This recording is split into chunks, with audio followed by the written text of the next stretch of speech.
Welcome to Nina in the Kitchen, where today I'm making my award-winning hamburger.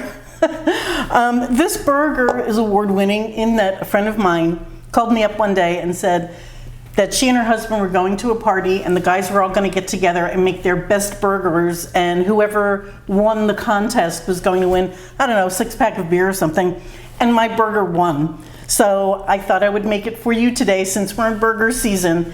Every aspect of a sandwich is important. Just as important is the bun that you put it on. So consider that. Consider the bread that you're buying for it or making for it. I have a bun video that I will post at the end of this video. What I like to do is season the meat before it gets cooked.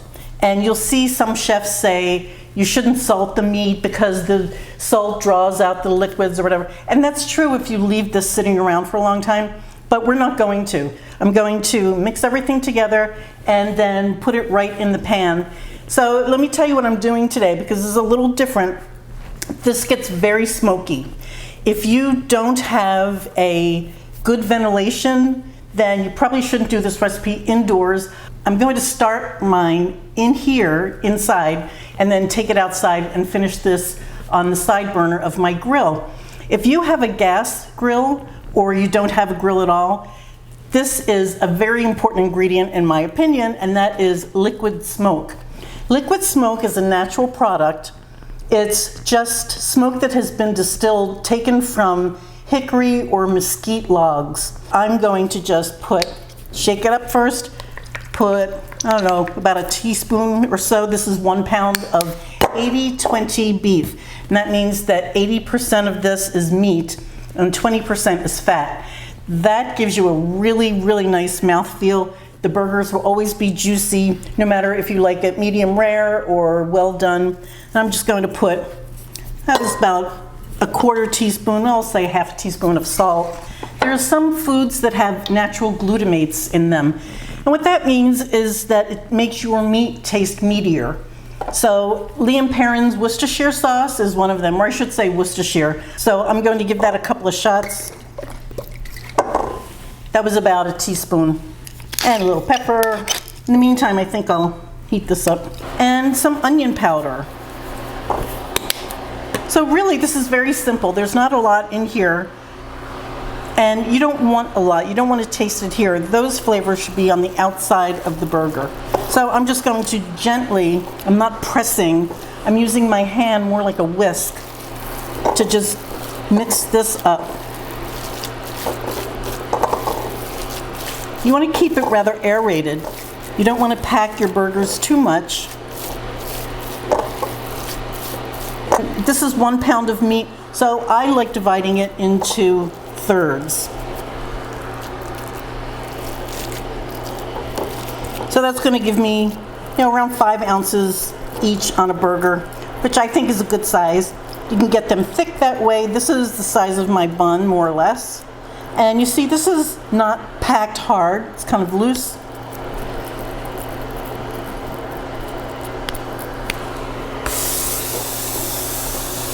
So what I'm doing is I'm just going to sear this. When one side gets a nice sear on it, a nice crust, then I'll flip it. And I actually prefer cast iron for making burgers as opposed to putting them on a grill, because the cast iron just evenly crusts your steak or your burgers. So as soon as this gets a good crust on it, I'll flip them, let it crust on the second side, and then take it off the heat and let these rest just like you would rest a steak for about 5 minutes. It doesn't take much time. So I'll see you during all of that to show you what's going on. Well, these just came in from outside. These are not finished, but I want to show you what I did. This is the first side that I put down. So those have been seared. And then the second side. So that's what they look like. Now I'm going to just add my cheese and put a lid on this. I had this one slice of Munster that was calling my name, so I'm going to add that to all of these as well. And then put a lid on this. And again, this is off heat. This is absolutely cold now. So I'm just going to let that sit for just a few minutes. So while that's resting, I thought I would show you these sides that I have. I just put a little ketchup in a bowl, and in my opinion, there's only one brand of ketchup to buy. This is a little bit of mayonnaise, and I added a Dijon mustard. You can do a yellow mustard, but that combination of mustard and mayo is really nice on a burger. If you have a favorite other thing, that's fine. Then these onions, this is a thinly sliced red onion, as you can see, and what I did with it, if you want to eat onion on your burger, because it is an excellent addition, but you don't want that heat, try that. Just put it in cold water for about 5 minutes. It will take that away, makes it nice and mellow, and you can put that on your sandwich and then talk to people later. Then I have some thinly sliced, and these are thinly sliced tomatoes. This is a green leaf lettuce. These are small pieces, but the reason I like green leaf is because at the bottom you get a little crunch, and up here this is very easy to eat through. So it's a nice sandwich lettuce. And then this is a little unusual. You might want to try this. These are fried onions. Now you can buy this in a supermarket. You can also get these in Asian supermarkets, and you can find either onion, red onion, or shallots. So it's nice that you have a choice, and that's why I'm mentioning that.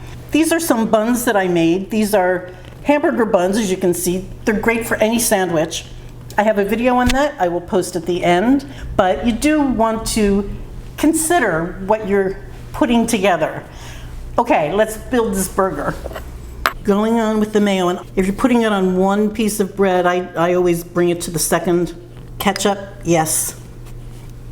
And I think I'm going to try these toasted onions.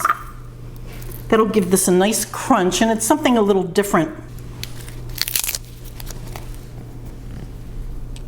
This is so big, I don't know if I can eat it, but wow.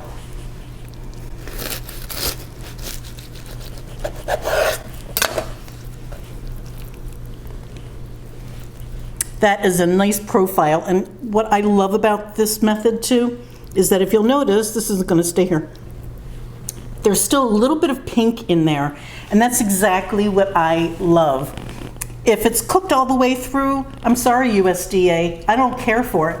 I want medium rare. So here I go, going in. This is so big.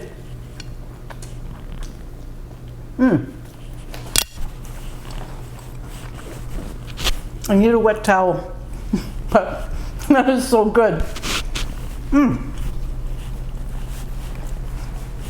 Cheesy, moist, juicy, tender. All of the tenderness of the bun,